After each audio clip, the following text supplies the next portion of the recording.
Section 66 of the Doctrine and Covenants introduces us to another important man in the history of the church, a man named William McLellin. There's a photo of William McLellin.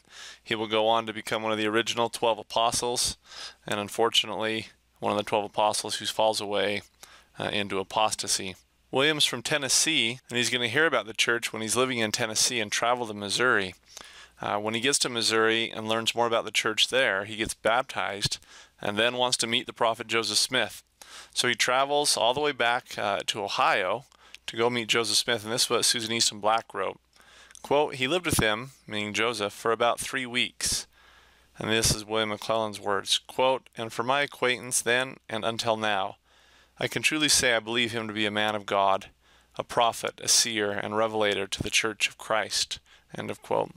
Desirous to receive a revelation from the Lord through his prophet, quote, McLellin says this, I went before the Lord in secret, and on my knees asked him to reveal the answer to 5 questions through his prophet, and that too without having any knowledge of my having made such a request. He then asked Joseph Smith to inquire of the Lord concerning him. The subsequent revelation both commended and reproved his actions for being a little sneaky, I bet. He wrote in response to the revelation, quote, I now testify in the fear of God that every question which I have thus lodged in the ears of the Lord of Sabaoth were answered to my full and entire satisfaction. That's a cool story.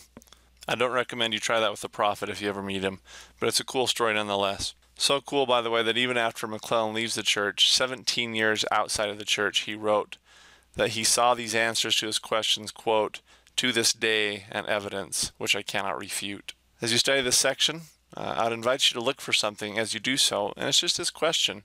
Based on the content, what do you think his 5 questions were?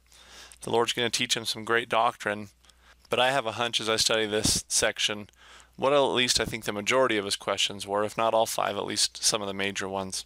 Look for those and the teachings from the Lord that he gives this newly baptized servant of the Lord, William McLellin, as you study section 66.